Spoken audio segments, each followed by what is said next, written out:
Welcome back to In Mint Condition, the Stovall Brothers podcast covering movies, comics, and TV shows. I'm your host, Justin. Joining me is my brother, Mo. Hello, hello. All right. We're recording days almost, not quite back-to-back. We were going to record this a day earlier, but Reese was tired, so... This man. We're dying of COVID, so... we are not dying of COVID. We're practically Someone near dead. us has gotten COVID, so I have my will. The reading is next week.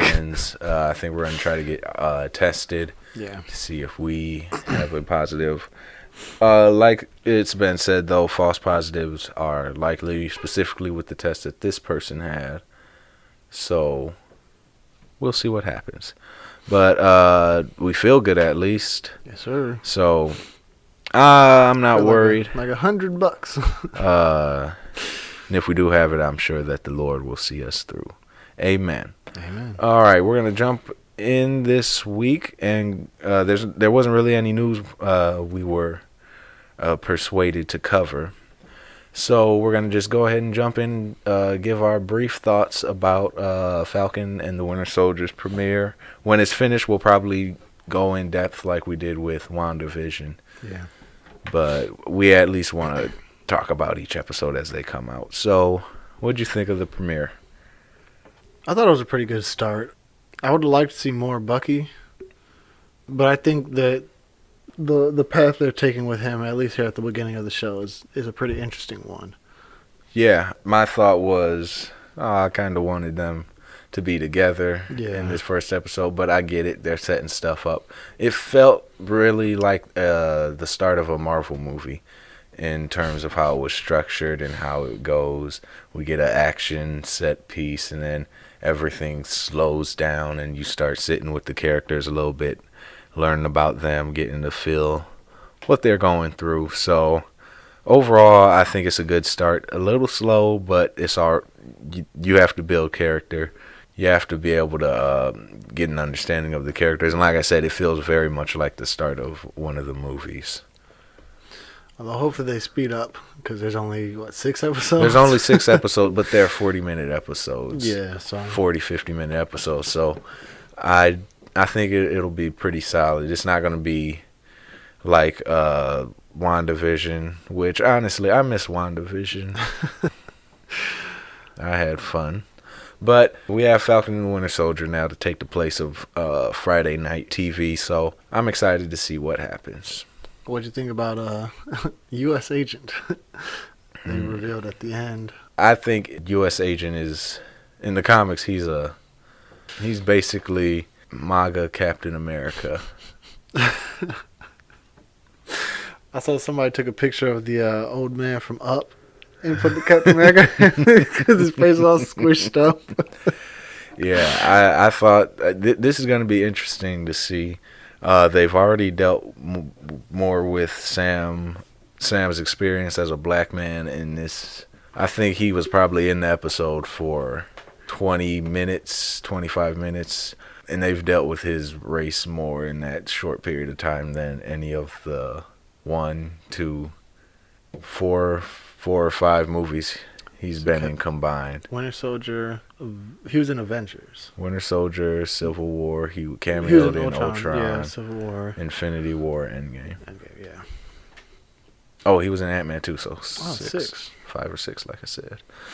So they're off to a good start. They're off to a good start, though. It looks really good, and I think Sam is going to finally get some time to shine. Like I said, his action sequences, it looked really weird when they would cut to his heads-up view, like how they would cut to Iron Man.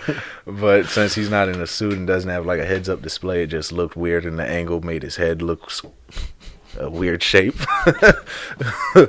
But overall, the action sequences are really cool. They're giving him more of a unique style than he's had in the other movie. In the other movies, he's just like fly, punch, fly, kick.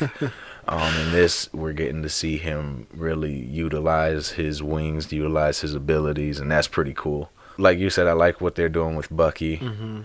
Like dealing with the sins of his past, basically. I don't know why he just didn't stay in Wakanda. He really should have. Homie was living. You want to come back with us, Bucky? If it's all right with them, I'm just gonna stay by the little lake and.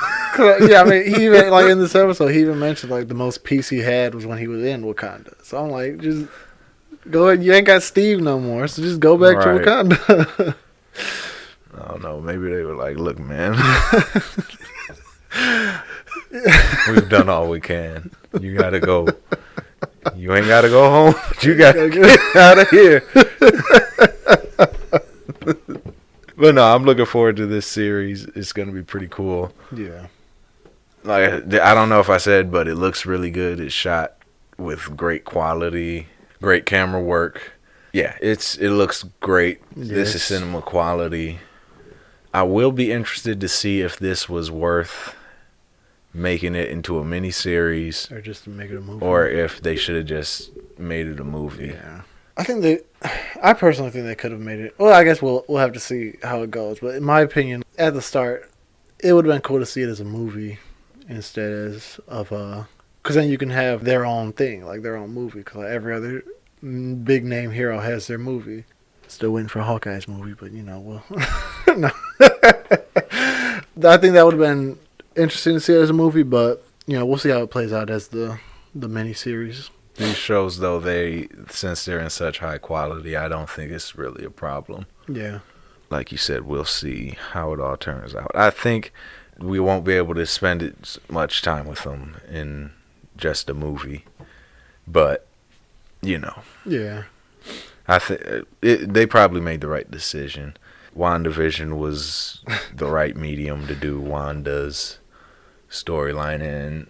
Well, that's because Wanda...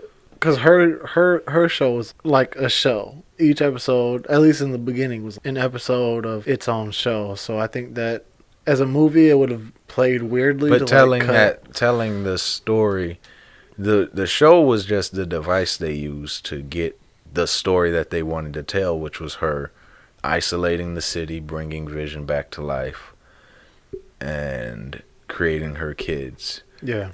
Before fully embracing her power as the Scarlet Witch, which could have been done in a movie. You couldn't have done the TV show device. But what I was saying is the TV show worked for her story. Mm-hmm. They could have told that story in a movie.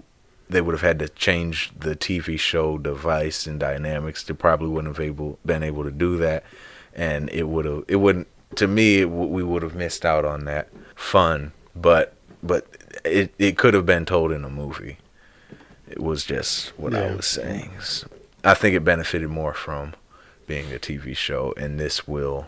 I don't know. We'll have to see. It's still early on, but I think from this premiere, it's going to benefit from being a series. Any other thoughts? I wish they would just give Sam the shield, but yeah, it'll be interesting to see his reasoning why he didn't want it. Yeah. Well, I mean, why he didn't feel like he kind of already said that in this first episode, because he was like, remember when he was like, when he was holding it, or he was telling Rhodey when he was talking to Steve, he was like, it feels like somebody else's, and Steve was like, it's not, it's yours. He was like, that's Steve's shield. So I guess he just has to get over that. I guess I don't know if there's giving it to else. The government was stupid. Yeah, that was dumb. He should just like put it in his basement. So I want to see a little bit. I'm hoping they flesh out a little bit more of his thought process. Yeah. Anything else? No, sir. Okay, so you'll notice that in this episode, last episode, we didn't cover a comic because we had to focus on that film. But that's the past. We're moving forward. This episode, we're not going to be covering a comic either, though. Why is that? Well, I'll tell you since he won't. I didn't know you were. All right, that's my bad. We're gonna be. That's because we'll cut that part out. That's because. All right, look here. People get it. No, they're gonna know your sins. This is what I put up with. Anyways, what you put up? What I put up with. First of all, this week. Cut the feed. You want to say something? You said about to learn. You must have forgot who I am. This week, we are not covering one comic. We are talking about the top 6 comics that we recommend. That's right. We each have chosen the 3 comics, not necessarily that we like the most, but 3 comics that we enjoy very greatly and that we think should be read by everyone else. So we're going to go ahead and get into it. Mo, would you like to go first, or should I? I will go first.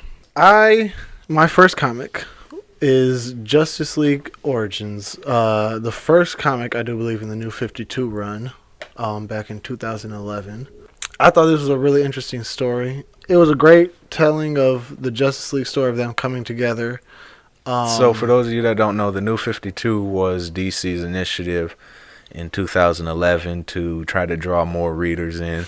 They wrote out all old continuity except for Green Lantern and Batman, and then everything else was all new stories told from the ground up. There was no other mythology or backstory involved that would confuse anyone new trying to join in. Yeah. And so this was the flagship title that launched everything. Yeah. Thank you for the explanation, Justin. So I thought this story was really interesting. The way they wrote everybody, or the way the plot went about how the Justice League came together, was really interesting to me. And the villain was Darkseid, one of my, favorite DC villains. And he was written right in this comic, unlike other stories, which we won't get into on this episode. They displayed Darkseid the way he should have been, the way he was back in the Fourth World comics. Maybe even better. Justin might refute me on that. Anyways. But I really liked it. I liked how they made Batman like a detective in this a little bit. It was a broader story, so it wasn't like breaking it down to like him doing detective work, but like it showed like in things that he would say, he was like, he did research on Superman, he knew about Green Lantern, or he was learning about Green Lantern's ring, and all these things, and then he like figured out how to get to, was it Apocalypse, or was it was the tower that they built on Earth. He found a way to get onto that. So I like the way they displayed Batman. And I like the way they just like broke into everybody's powers like individually and then as a whole, like them coming together as a team. And also in this, it was kind of a origin story as well for Cyborg, because of Darkseid's invasion on Earth, he got injured and then he needed to be repaired. Repaired. So in this version, and this is written by Jeff Johns, art by Jim Lee. In this version, in this universe, Cyborg was never with the Teen Titans. He's a founding member of the Justice League in this version. And this is Zack Snyder's Justice League is heavily based on this comic. Yeah. And so Cyborg gets his origin in this. He didn't have his own series at the time during this early part of the New 52. So this, like Mo said, this book was his origin, and this fleshed him out. This was, if you wanted to read Cyborg, you had to read Justice League. Yeah. So yeah, I definitely recommend this book. This is a good one. I'll concur with him. When you look at the Justice League's origin, you have the original Silver Age origin, where they came together to fight the Appalachians, and then you have that retold in I forget the series. Mark Waid wrote it though. I can't remember this. I need to look it up. Talk about what you like about it while I look this up. I did like the artwork, because being a new continuity, they like changed up the designs of the characters. Hilariously enough, Barry Allen's costume was Wally West's costume, and the differences are very subtle if you don't know the Flash. But his lightning bolt, whoops, I hit my mic. His lightning bolt only has 2 zigzags, or 1 zigzag, I guess technically. Yeah, 1 zigzag, and then in the New 52 suit, because originally in the comics his lightning bolt had 3 zigzags, and his belt was like a a continuous like lightning bolt going around. Okay, it's Justice League Year 1. That would be the other origin if you wanted to read the Justice League's origin. There was probably more, but those, including this one, those are the 3 that you want. So if you want a good Justice League origin, this is it. Continue.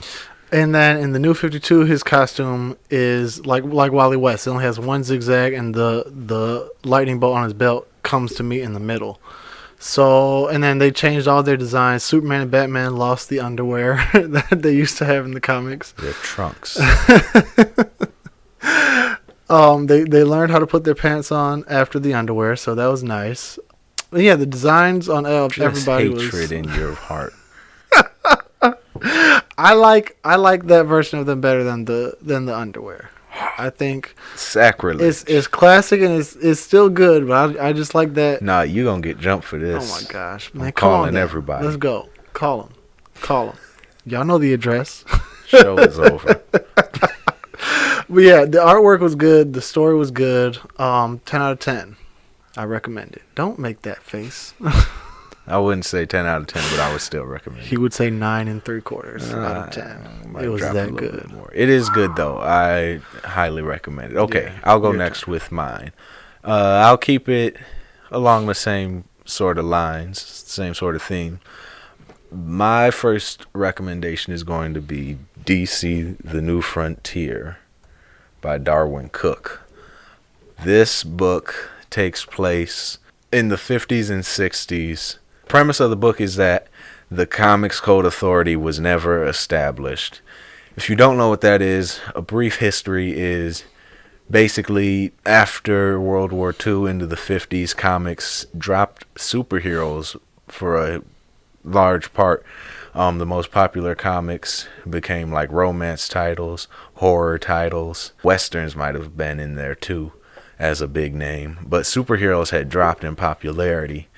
The titles that were popular covered a lot of themes that parents would have found unsavory, and so there was a man named Frederick Wortham who bought it before Congress, and in order to make sure that they weren't censored or destabilized, comics came together and said, look, we're going to make a code to police ourselves, and it was called the Comics Code Authority. And it had certain rules in place that restricted what comics were able to publish. So you weren't able to use like cussing, too much violence, horror monsters weren't allowed to appear. It was stuff like that. No sex, no drugs, alcohol. None of that was allowed to appear in comics for a very long time before the comic creators were like, screw this, man. We're going to just do what we're going to do. And so the premise of DC The New Frontier is the comics code never existed. Yeah. What would the DC universe look like if that was the reality? And so it kind of gives an alternate universe Justice League origin, even though it deals with all facets of the DC universe. Like you get some challengers of the unknown. I think Sergeant Rock shows up. And so it's a huge story. And like if you get the graphic novelist Watchmen sized. But it's really good. I really enjoy it. You get the art is spectacular. Darwin Cook is one of my favorite artists. His art style is reminiscent. It has shades of Jack Kirby in there. If you like Bruce Timm's art, this looks very similar to that. I'm sure you've all seen his art, because he was very he worked a lot in comics. He sadly passed away a couple years ago, but yeah, I highly recommend this book. It introduces one of my favorite characters, John Henry, not Steel. But a guy called John Henry. He's a black guy who starts going around through the South taking revenge against the Klan members who murdered his family. And so this was it's a great story. He ends up inspiring a future version of Steel in this story. But yeah, it's an awesome comic.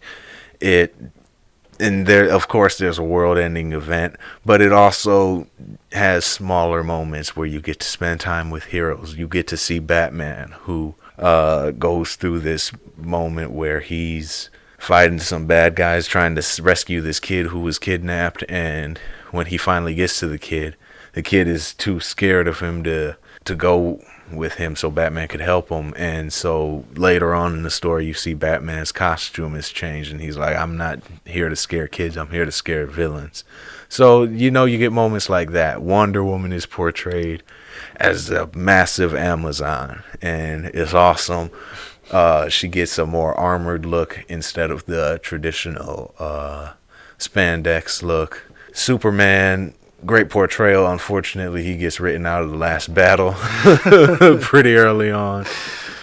But yeah, you get to see all these characters. Barry Allen gets a good origin story. Hal Jordan gets a good origin story. We see Adam Strange show up in the book. Like I said, this brings together all the facets of the DC universe in one huge story. I can't recommend it enough. It's awesome. Yeah.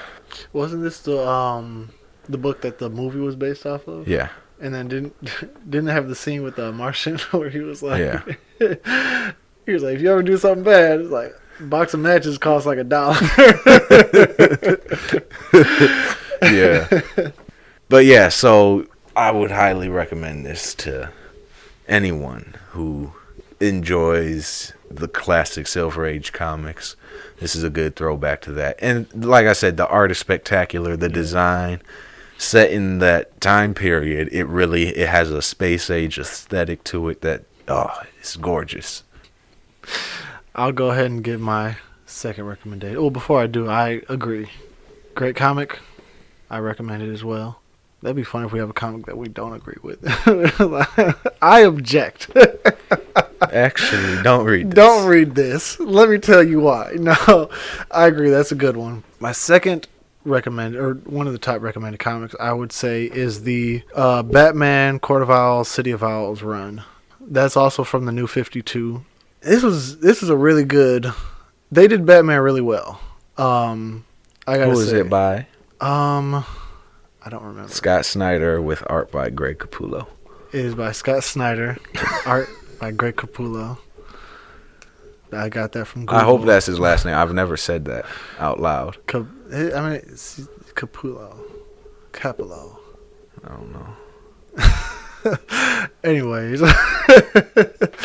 It was really good. No, I don't like pronouncing names wrong. Oh my goodness. I'm going to look it up. Okay. All right, so I think we got it right. This was a really good run. I enjoyed it. One of the things I really liked about it was that they broke down Batman as more than just the crime fighter, more than just the Dark Knight. He was like the world's greatest detective. They like delved into that a lot more.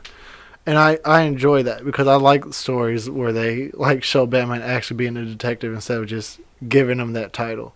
And I mean, there was also, the crime fighter part because, Batman's out cold. But it basically focused around the nursery rhyme, The Court of Owls, and like they're an actual thing. And so, Batman has to fight them. He realizes like, and they're everywhere in Gotham. They're deep rooted. And, he has to take them on. And then this is the story we find out that Bruce Wayne has a brother. Maybe. Possibly. It's highly... it's unclear. They hint at it. It's not a strong possibility, but it's not a definitive no. But not a 100% yes. But it was... If you want him to have a brother, he can have a brother. Yeah. If you accept the story at face value, it's not really his brother. But it was an interesting story. It was nice. It was the artwork is. Did Greg do Justice League too? Because the artwork is really similar to Justice League. I would disagree. I think Jim Lee and Greg Capullo have very distinct styles. I'm not saying that it's like the same, but it's like similar. Like if you look at them, you're like, oh, this is from New 52. Don't worry about it. Well, do you mean the designs? Yeah, like if you looked at this book and you looked at like Justice League, you'd be like, okay, so the thing that they're going for is to make them look similar. I can tell there's differentiations. Is that a word? Yeah, differentiations between the two. But the look of it looks like it's going for the same like look, if that makes sense.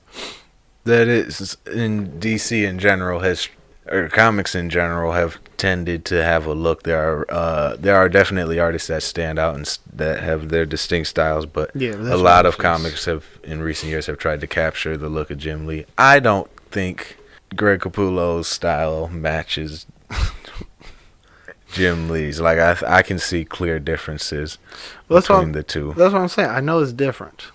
I'm just saying it's similar. There's similarities. This in the style or the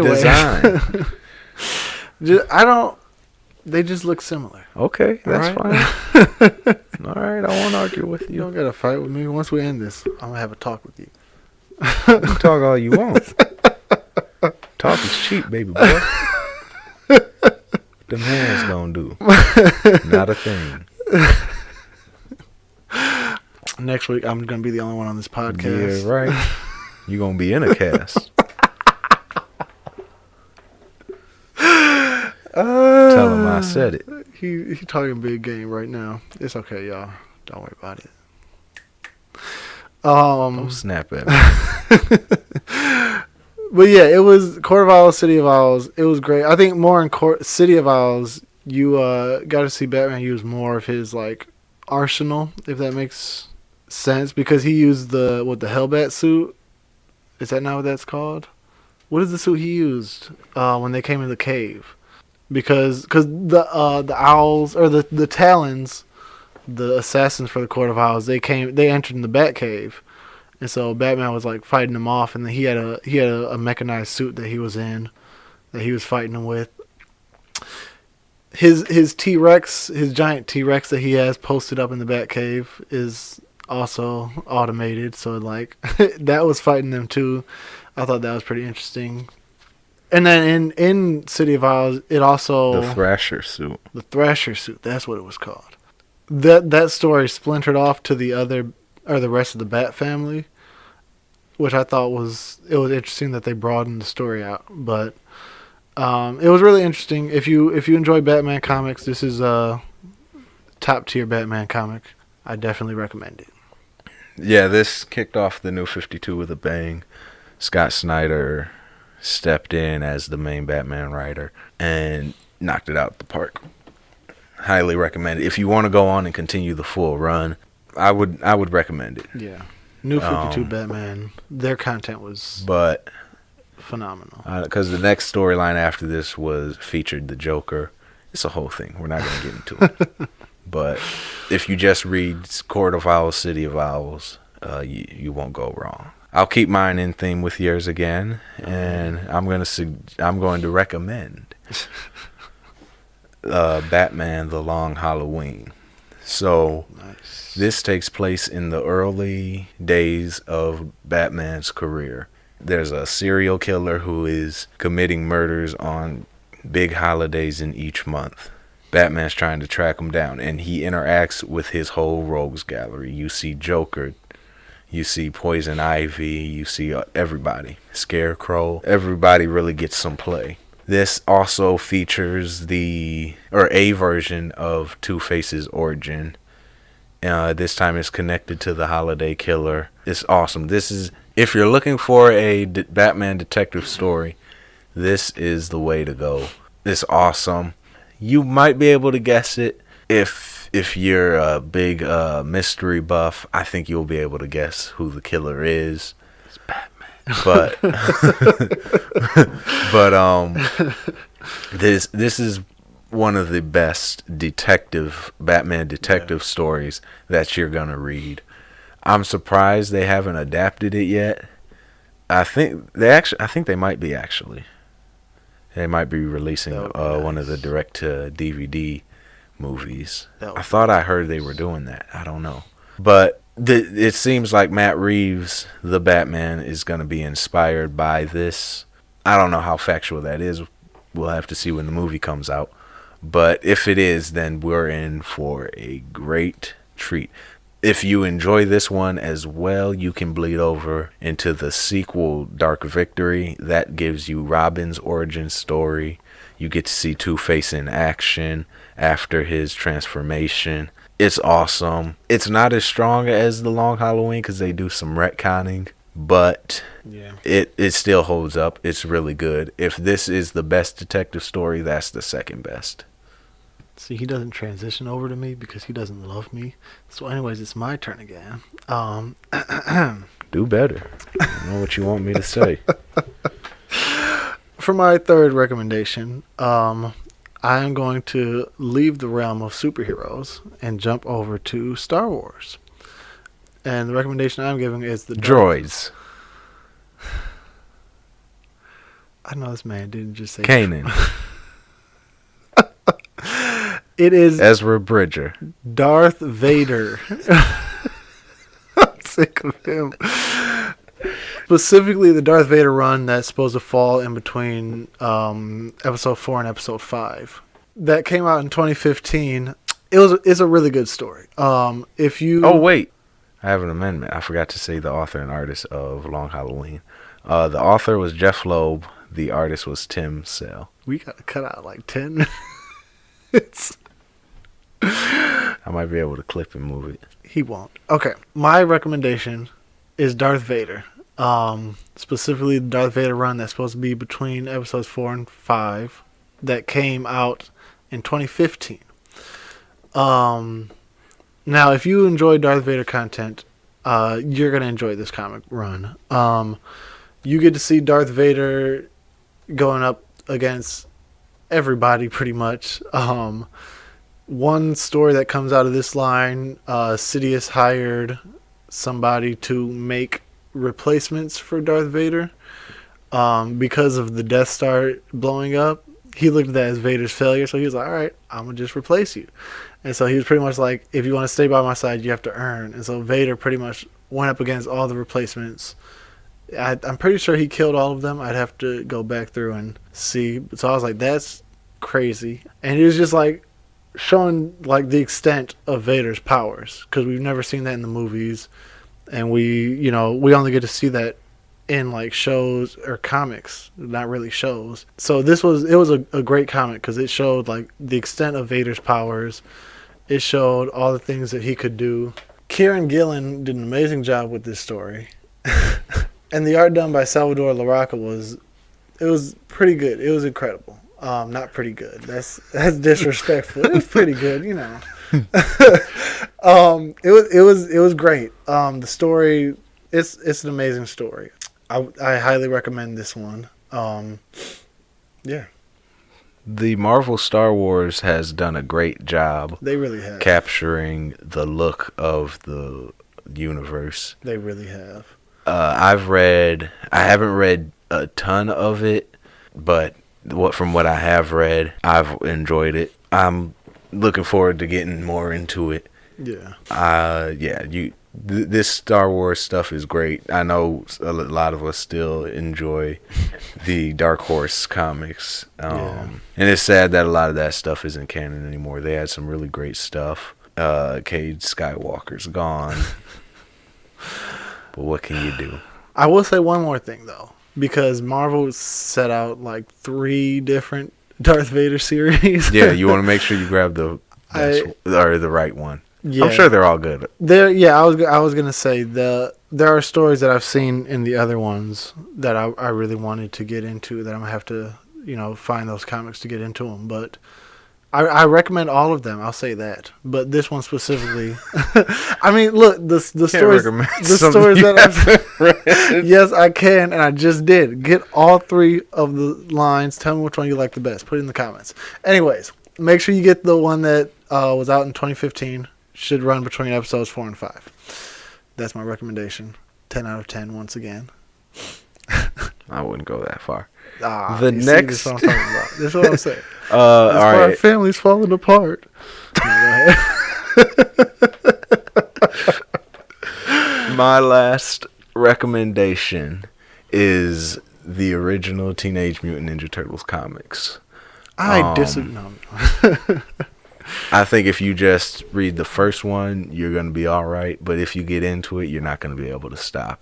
I bought one of the complete collections or ultimate collections. I forget what it's exactly titled, but I was like, it includes the first story and like the first 7 issues. Yeah. I was like, okay, I'll just get this and I'll be good. But I read the first issue, and again, it's all black and white, and it's the Ninja Turtles started out as a parody of Daredevil. And it evolved and it changed through the years. But when you read that first issue, you get the real feel of what they were originally going for. Yeah. And the first issue was not supposed to spawn a series.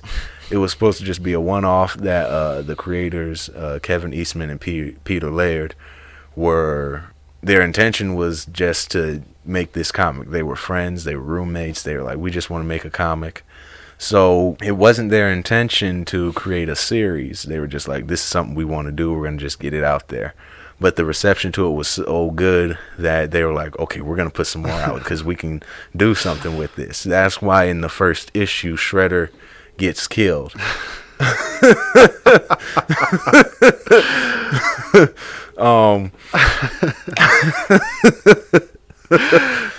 But that first issue is basically the entire first Ninja Turtles movie from the 90s. It's all encompassed. I think maybe Casey Jones is the only part that wasn't in the first issue. Everything else is all from that first comic. It's darker in tone.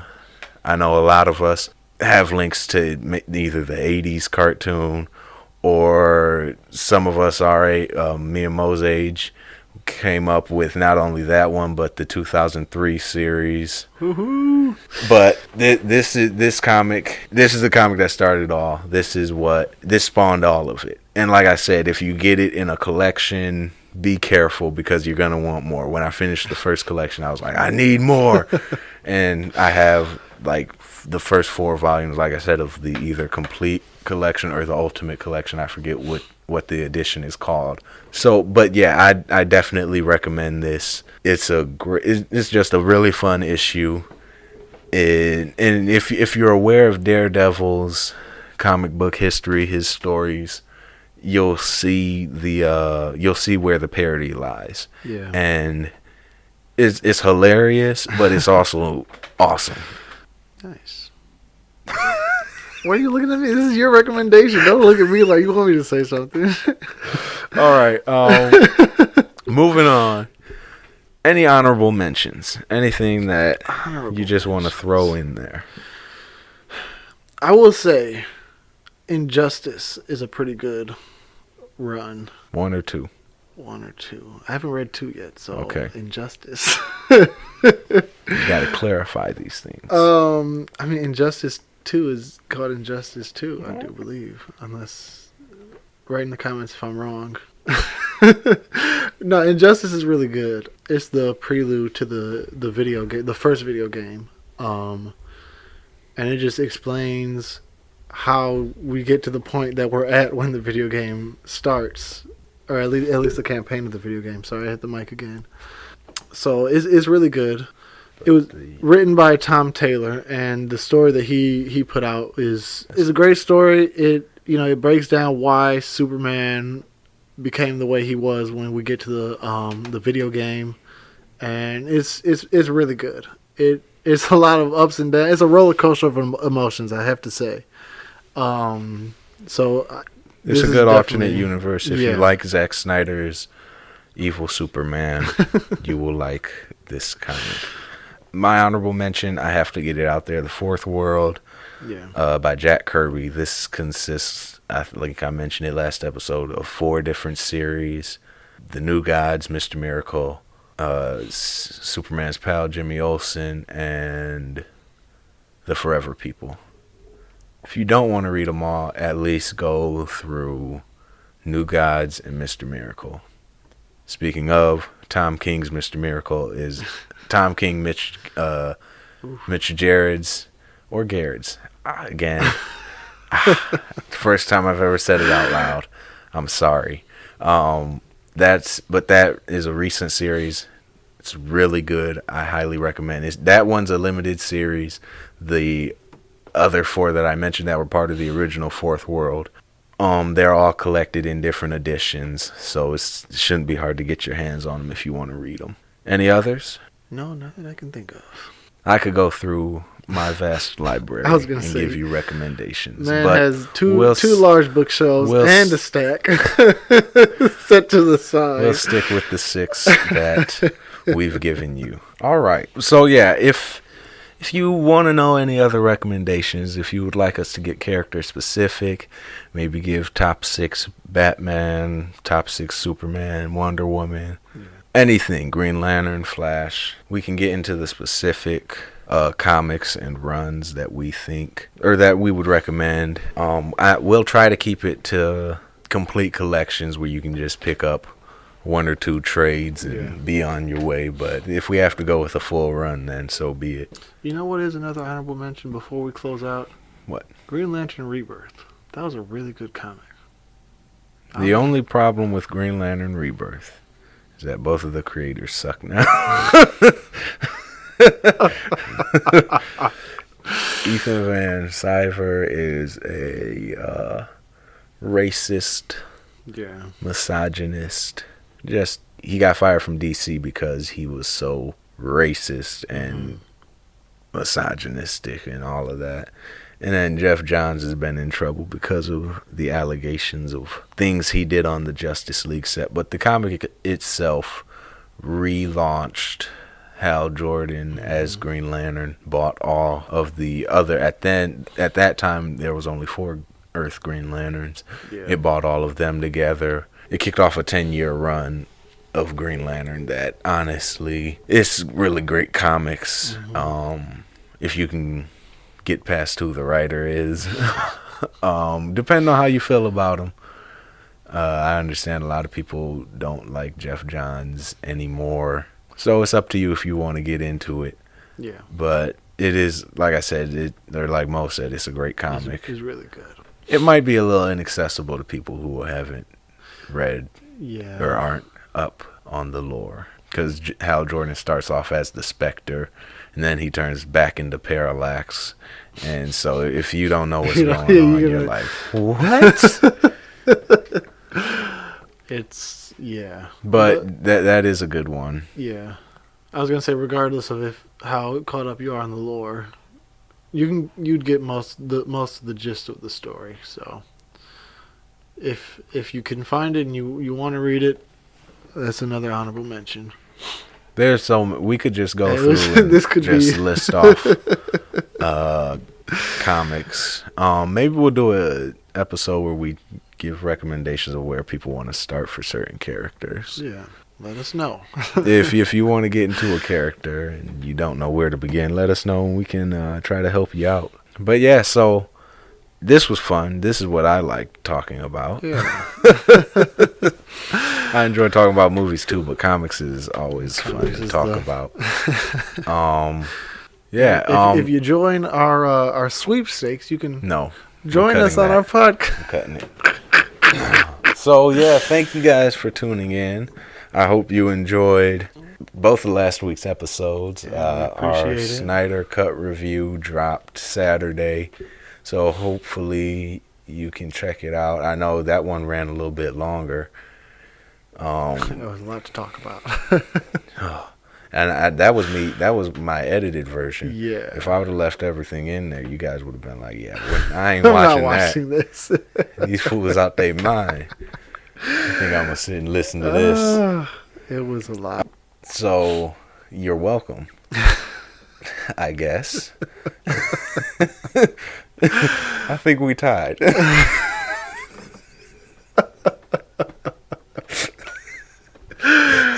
Stupid. Grandmaster was stupid. So again, thank you guys for tuning in. This is fun for us. This is awesome. I hope you're enjoying it. If you're not, keep it to yourself. Yeah. No, if you have recommendations of how we can improve but don't stop things you want us to fix, let us know. Yeah. And we can try to adjust and make the show enjoyable for you guys, because we want to keep our listeners happy and satisfied. But yeah, so thank you guys for tuning in. I hope you enjoyed the episode. If you have recommendations or things that you want us to talk about, things you might want us to review, I feel like next week we're going to do something with animation regarding, I think we might try to make it superhero animation. I'm not sure. I'll ponder. Tune in next week to But, find out. Same bat time, same bat. Come back. I can tell you for sure it's going to involve animation of some kind. Yeah. We might be talking about the greatest show ever made.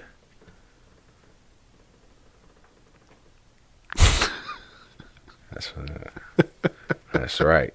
And he's, of course, talking about Gotham. No, I'm joking. Jeez. Tune next week. Hope you guys come back. Hope you enjoy it. Thanks for joining us. Whether you're listening on YouTube or on Anchor through any of their parent or partner companies, hope you're enjoying it, and I hope you come back for more. Thank you. Peace out. Peace.